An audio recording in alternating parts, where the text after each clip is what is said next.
Hey, everybody. Welcome to this brand new episode of the Irreverent Therapists. I'm Marilyn Bradford, and I'm here with Pam Houghteling. Now, we Hello. did the show 9 years ago, and then it just kind of, at that point, was done.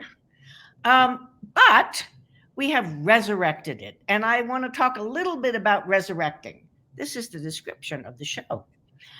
Yahoo, are you ready to rise? And we mean rise from the dead, rise from what your old life was, rise, and become something new. Resurrecting isn't about bringing the old back. It's about recognizing that there was something in the past that is asking to recreate itself in a new form. Is there a creative product or energy from your past that is asking for a new creation? And that's what this is all about. And I love Pam put up this graphic of us coming out of coffins, which I thought was pretty amazing. So, Pam. Yes. What irreverence is? We thought we'd just kind of go back and talk a little bit about some of these things. What irreverence is to you? Well, irreverence is, first of all, not taking things seriously. Because when you take things seriously, it's very hard to create change. It's very hard to allow something new and different into your life. I am so significant. I am so significant. I am so serious. Okay, Marilyn, let's take a moment and be very serious. Let's sit here very seriously. So we are here to talk to you guys today. And we're both therapists. So we're both therapists. So that's very significant. Very significant. And we're going to help you change your life today by being so very serious. And we want you to list all of your problems because that's what we do. Okay. So that if you're looking for that, that's not here. That's not here at all. So I think you looked up the definition of irreverence. Let me go find that in my. Oh, good. It used my face thing. Sacrilegious, profane, blasphemous. Some examples. He has a delightfully irreverent sense of humor. Irreverent behavior during a church service. And one of the things is this is not to go against anybody or anything or to make fun of them. It's to be who you are and to admire the quirkiness of what you know to be true for you. Because generally, irreverence is about you're not doing it the way this reality says you need to do it, whether it's having marriage and 2.5 children, or joining a particular religion, or playing out a role. How many roles are you guys playing out that you are given? Let's see. Let me start listing. Although I'm not playing them out the way I used to. But okay, so I started as a daughter and a sister. Then I became a wife and a mother. I've definitely been a victim. I've been, I've been a teacher. I've been a therapist. I've been a business entrepreneur and a consultant. And that's just like roles. There's also things like the shy one and the troubled one and the gosh, you just go on and on and on. One. Yeah. I think what people don't get is that these roles and things like the shy one, the troubled one, the smart one, the pretty one, they really restrict you. Yeah. They create huge limitations about what you can be, what you can't be. Someone once said to me, and I thought it was brilliant, every belief system is about what you can't be. I was like, what? I love that. But it's true. Yeah. I mean, if you believe, for instance, I've been a psychotherapist for 36 years over. Well, if I have someone come into my practice and they say, well, all men are evil, or all men are out to get women, or all men are abusive. I'm like, really? She's like, oh, yeah, I've had a lot of abusive men in my life. I'm like, here's the thing and there are men who are abusive. There are women who are abusive. But an abusive man will go to Sally and try to be abusive. And she's like, get out of here. Then they'll go to Mary, and Mary's like, are you kidding me? I'm not buying that. Then they'll go to you, and you're like, of course, you proved my point of view. Absolutely, I'll receive that. But the thing is, that belief prevents that person from ever having a great relationship with a really kind man, because she's already made up her mind that all men are abusive. So I'd ask you, what belief systems do you have that are totally limiting what you can be? Yeah. Yeah. And what if you can start looking at those belief systems and, is this true? Is it true that all men are evil? Is it true that whatever it is that comes up for you about the world and how it is and how you have to be in it? And you can look at those and you can actually start recognizing where that's a big assumption about the world. Yeah. One of the things you said, Marilyn, it made me think of this. It's like so much of everything we learn and all is all about how to fit Yes. in. Yes. How to not, and especially then you go through your teenage years and everything's about how to not stand out and be different and fit in and be part of the whatever group you're in. And, so to me, being irreverent is not willing to limit me in my life to just that. Yes. So that I have the choice. I could choose to fit in, but it's a choice.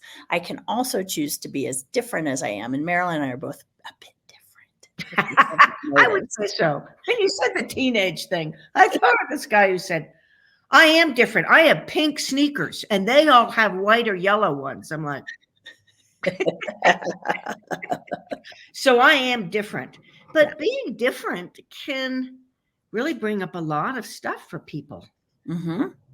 Like quote fear and I won't be accepted and all of those kinds of things. Well, go ahead. No, you please. I was going to say, I remember when one of my kids was in, kind of started being more aware of everybody and what they thought and things like that. And there was something that went on that to that child was so significant and so important. And so, and what we talked about was, this is just, a short period of time and what's hopefully going to be a long life.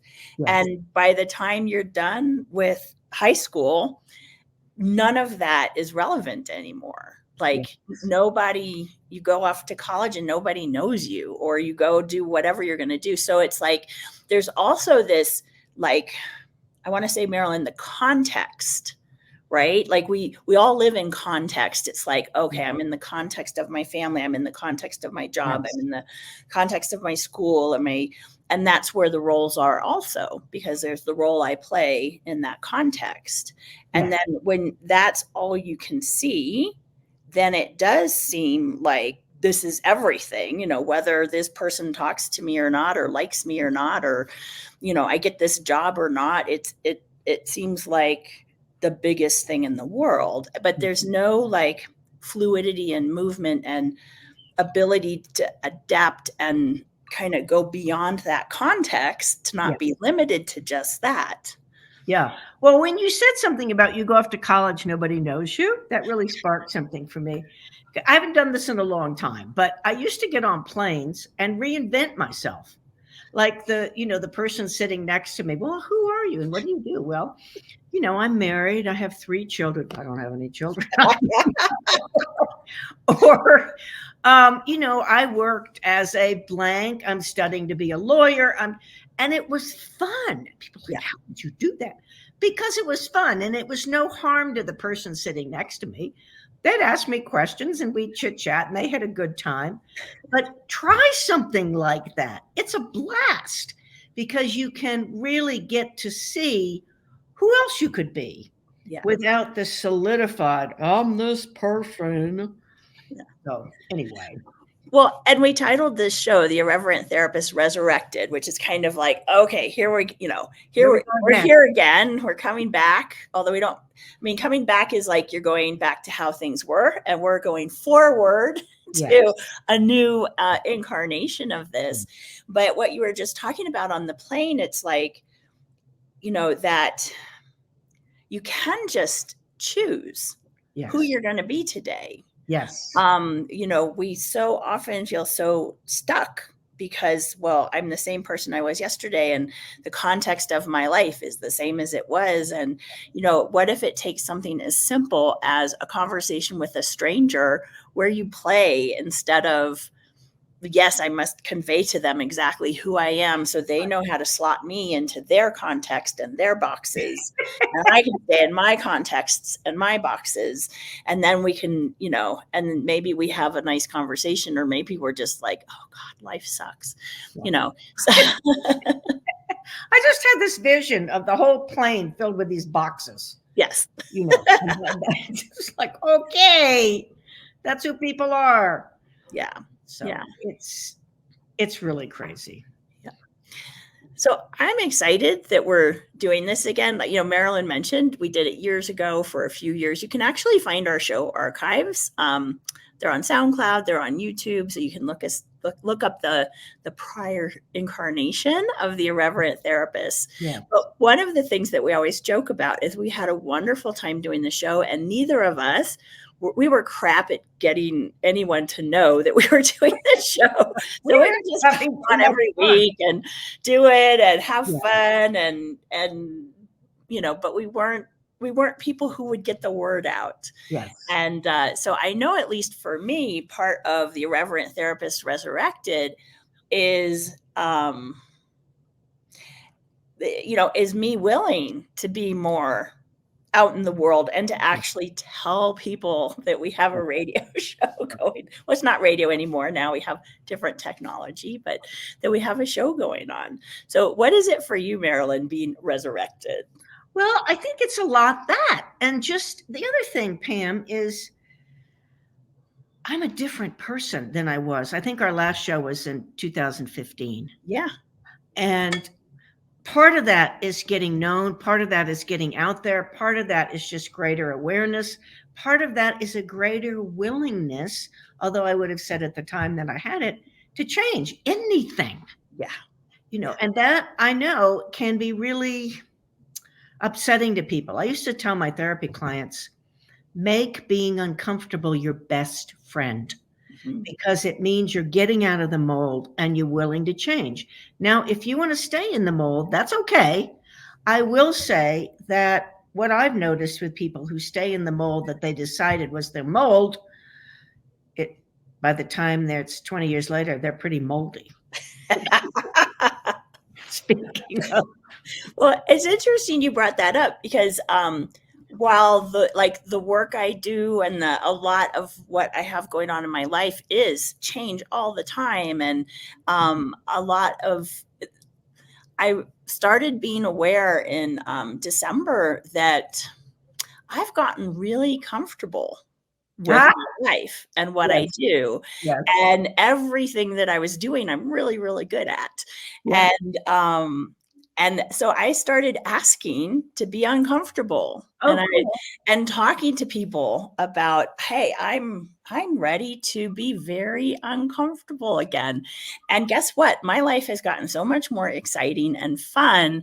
And I'm trying out things professionally and personally that I had been just very comfortable and not bothering to have that like cutting edge of discovery. Mm-hmm. Oh, I like that. So we can have a show called that. One of our show titles.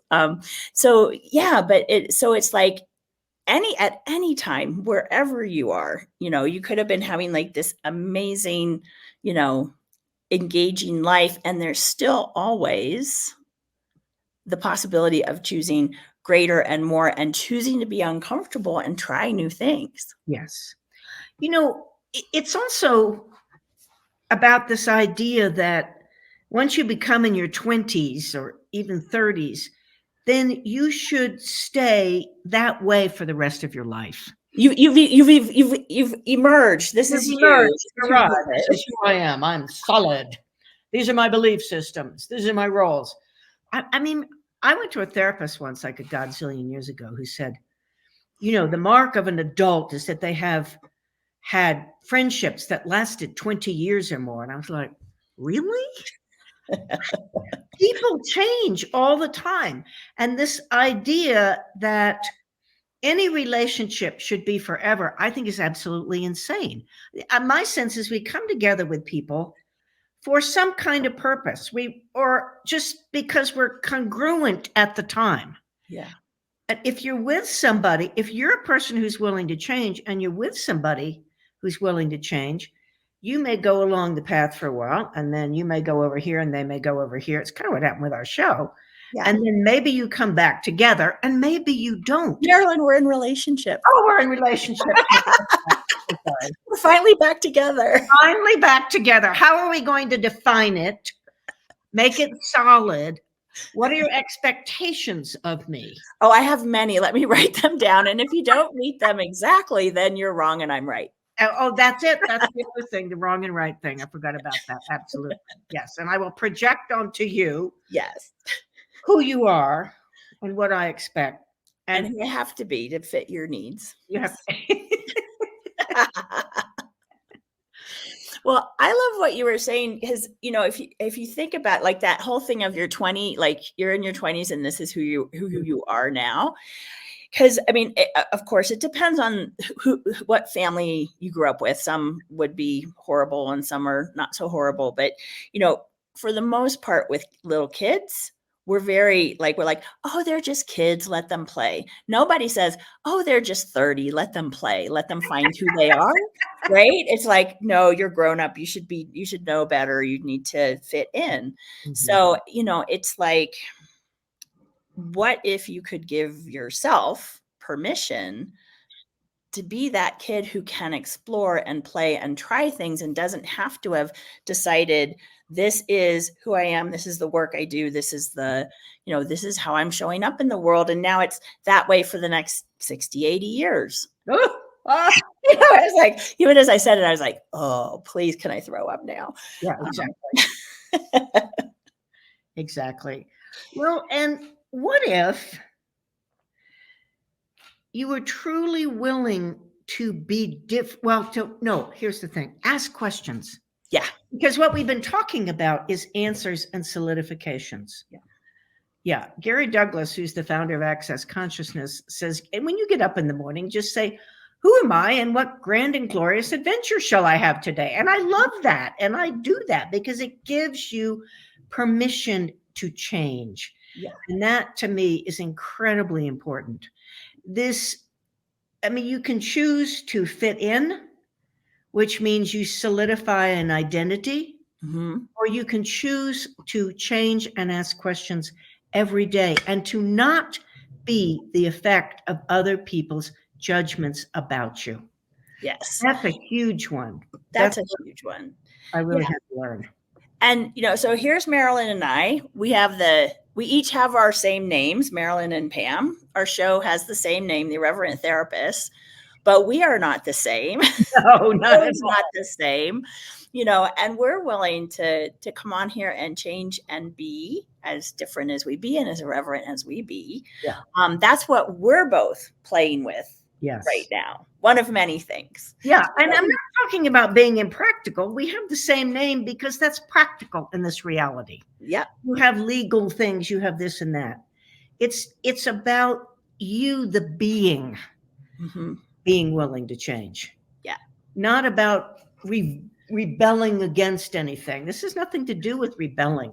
It's much more about you being you and what works for you today and what doesn't work for you today. And being aware of how that affects others. Mm-hmm. You don't have to change for others, but if you're completely unaware of how you be with others or what your behaviors and what you say, how that affects others, that doesn't work either.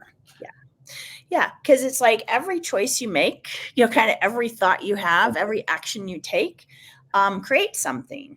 Yes. And you can be trying to create totally fitting in and being exactly what everyone's expecting you to be, and being the less you so that you don't bother anybody, like however that's showing up for you, that you're solidifying things.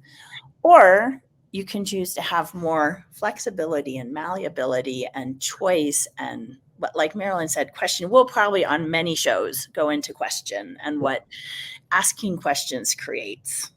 So we could, and one of the things I noticed in my practice and with people around is that the people who spend their lives really fitting in, I'm doing what I'm supposed to do, here are my shoulds, I'm fulfilling them, that's where a lot of depression and anxiety and just substance abuse. Yes, exactly. That's where a lot of that comes from. Because if you're not being you, how can you be happy? Yeah. Yeah. So what do you say? Is that all for today? Is there anything, any last words? I'm good. I'm okay. good. I did want to just say that we are going to be on at slightly different times every week, because that's who we are now. We don't have a set time that we can do all the time. So crazy schedules. Yes. So you can look at our Facebook page on the, we have a Facebook page, The Irreverent Therapists, that will always have this show schedule coming up. You might be seeing this there. We're also going to be on both of our YouTubes.